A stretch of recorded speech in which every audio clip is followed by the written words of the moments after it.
오늘은 윤석열을 괴물로 키운 것은 누구였을까? 라는 주제로 말해보겠습니다. 결론적으로 말해서 윤석열 부모, 김영석 교수, 김동길 교수 등 최소 4명 이상일 겁니다. 첫째, 윤석열의 모친부터 설명드리죠.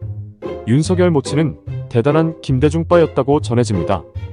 둘째, 윤석열 부친인 윤기중은 연세대학교 문과계열 교수였습니다.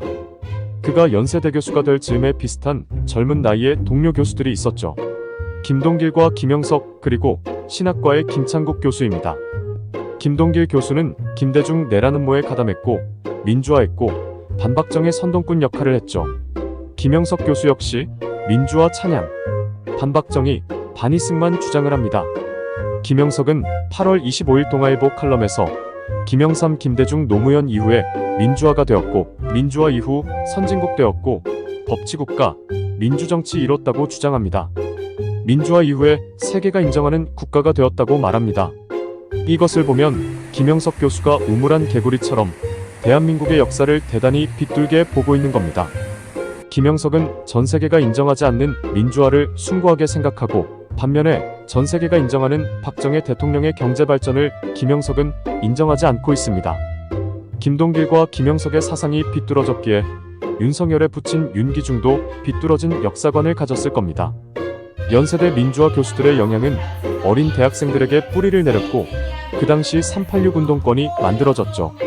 이 학생들이 나중에 사회 여러 분야에 좌파들의 진영들을 만들게 되었죠. 전교조 선생이 되어서 중고등학생들을 오염시키는 일도 하고 언론계와 사법계, 정치계를 물들여 나갔던 겁니다. 그때 1980년대의 대학생이던 윤석열도 그런 좌파식 영향을 받았음에 틀림이 없습니다. 자기 엄마도 좌파, 자기 아버지도 좌파, 아버지 친구인 김영석도 좌파, 김동길도 좌파 등등.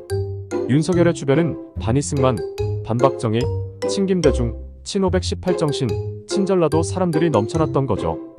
윤석열이 대학생 때 모의 재판에서 전두환 대통령에게 사형을 구형한 것도 그러한 주변의 영향력도 컸을 겁니다.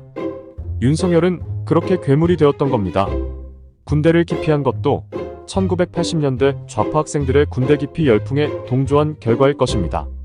그 당시 운동권 학생들은 손가락을 자른다던가 신체 일부를 병신으로 만들어 군대 기피를 했습니다. 국가에 대한 저항과 반항의식의 발로였죠. 윤석열은 노무현의 총애를 입고 다시 검사로 재임명되기도 했죠. 그 후 수십 년간 룸살롱에서 술 먹고 떡 먹고 대기업 회장들에게 양말양주 강압적으로 먹이기 짓들을 했죠. 윤석열이 60인생을 살면서 미담은 하나도 없고 괴물의 행적만이 눈에 띄죠. 윤석열 인생에서 가장 큰 악마짓은 가짜 태블릿 증거 조작, 사기 탄핵 국가 반란입니다. 새끼 괴물이 커서 거대한 악마로 잘 자라서 국가의 법치를 유린하고 헌법 파괴를 자행했습니다. 어미 고슴도치에게도 새끼 고슴도치는 이쁘다 하는 것처럼 윤석열의 아버지 입장에서는 정말 잘 자라준 괴물인 셈이죠. 내 새끼만 높은 자리 차지하면 되고 남들은 억울하게 감옥에 가도 된다는 발상은 국가를 망치는 겁니다. 정말 잘 자란 괴물은 2021년 11월 손바닥에 임금 왕자를 새깁니다.